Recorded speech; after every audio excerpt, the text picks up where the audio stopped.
মিয়া নুরুদ্দিন গোসাইরহাট ঐতিহাসিক ময়দানে উপস্থিত হওয়ায় এখানে গণজোয়ারের সৃষ্টি হয়েছে।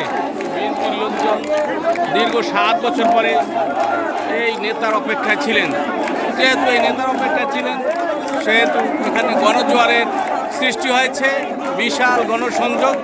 এই গণসংযোগে মিয়া উদ্দিনের সাথে ডাবুড্ডার এবং তথা বিএনপি সাংগঠনিক সম্পাদক সাইদ ইসলাম উপস্থিত হয়েছেন এবং আরও বিভিন্ন নেতৃবৃন্দ, জেলা ও থানা নেতৃবৃন্দ উপস্থিত হয়েছেন।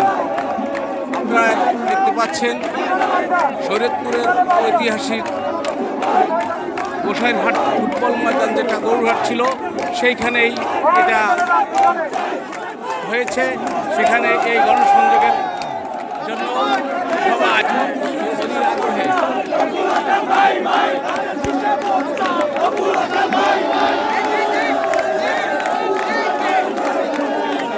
মানুষের এই ঢল যেন একটি নেতার এই ভালোবাসার যে প্রমাণ, সেটা এই গোসাইরহাটবাসী